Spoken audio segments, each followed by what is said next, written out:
Opa, tudo bem? Eu sou o Luiz Camargo e seja muito bem-vindo. A entrevista que o Bolsonaro concedeu lá para a Veja foi a melhor entrevista que já fizeram com ele, pois não o colocaram ali como um simples macaco de auditório, né? Apenas incitando aqueles assuntos polêmicos que a gente tá tão cansado de ouvir. Nem ficaram, o atacando como se estivessem ali em face de um sujeito truculento e autoritário. Apenas o entrevistaram. Bom, o fato crucial é que o Bolsonaro declarou que, caso seja presidente, escalará o economista Paulo Guedes como seu ministro da Fazenda. E isso é um verdadeiro turning point para todos os conservadores e liberais que tinham o pé atrás com Bolsonaro. E eu posso inclusive me incluir nesse grupo. Mas agora, todas as minhas inseguranças, com a possibilidade cada vez mais real do Bolsonaro se tornar presidente do Brasil, caíram por terra. E antes de falar, o que realmente representa essa escolha do Paulo Guedes como seu ministro e por que isso faz toda a diferença, eu quero explicar porque sempre demonstrei um apoio meio tímido ao Bolsonaro.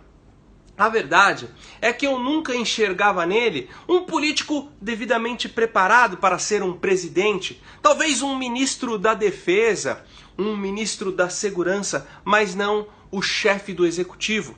Só que diante dessa hegemonia esquerdista, que fazia até com que os sociais-democratas fossem chamados de candidatos da direita, e diante dessa verdadeira quadrilha que se instalou no nosso país, onde todos estão contaminados com o vírus da corrupção, votar no Bolsonaro em 2018 estava já se tornando uma questão de caráter. Bom, mas o verdadeiro motivo que sempre me jogava ali naquele ambiente turvo da dúvida com relação ao Jair Bolsonaro é muito simples. Eu sou de direita. E no espectro da direita, sou um conservador. O conservadorismo estabelece um governo pautado na prudência, conservando ali os aspectos culturais, religiosos, morais e patrióticos tradicionais, optando por mudanças ponderadas e gradativas, operando sempre com base em experiências reais, o que significa utilizar como matéria-prima fundamental o lastro de conhecimento dos acontecimentos do passado. E assim buscar um futuro melhor, só que sem um modelo ideal, sem uma visão de como o mundo deveria ser. Até aí, ok. Mas não é só isso. O conservadorismo, para ser reconhecido como tal, aliás, a própria direita, para ser direita de fato, precisa ser necessariamente a favor do liberalismo econômico, do capitalismo vinculado ao livre mercado e do Estado reduzido.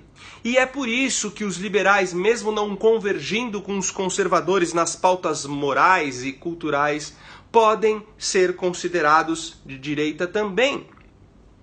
E é aí que o bicho pegava para o Bolsonaro, pois até então a maior referência política dele era o governo militar, que durou de 64 a 85. O regime militar, apesar de ter sido crucial em evitar ali uma ditadura comunista, não foi um regime genuinamente de direita, pois eles estatizaram o país todo.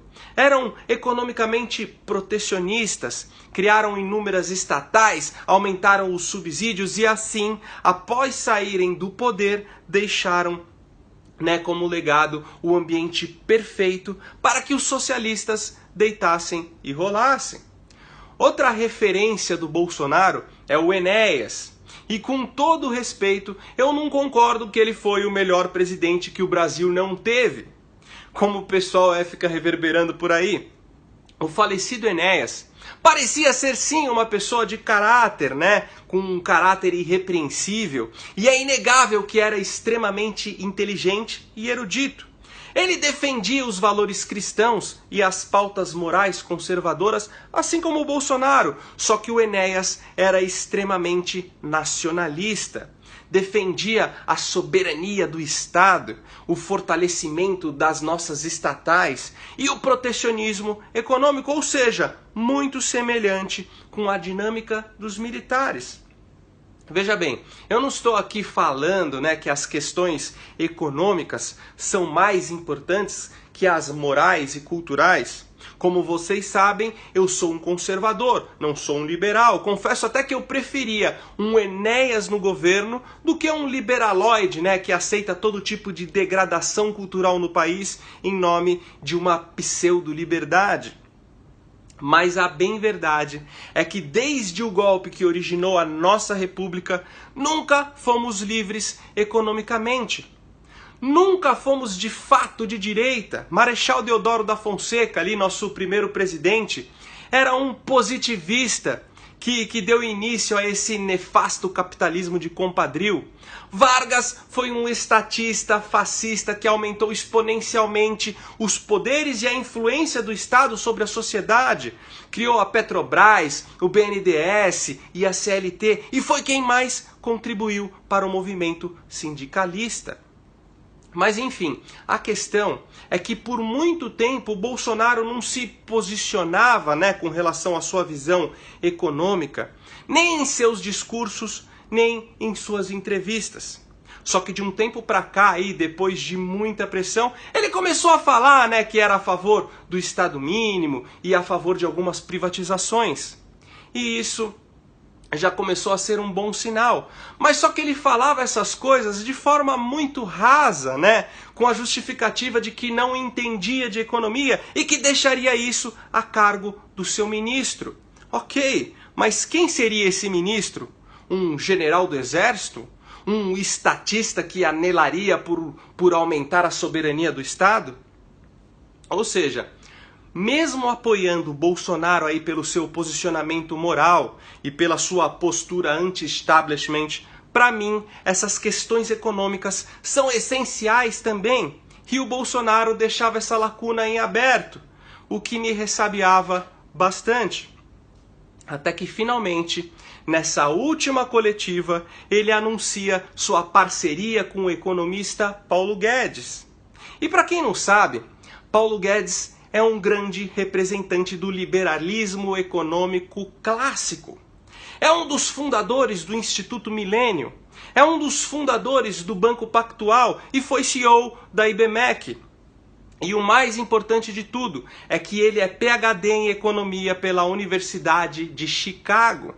Para você entender, nos Estados Unidos existem os economistas de Harvard, né, que absorvem o modelo de economia keynesiano, que é o modelo adotado pelos nossos partidos de esquerda e de centro, onde promove a intervenção estatal para regular o mercado.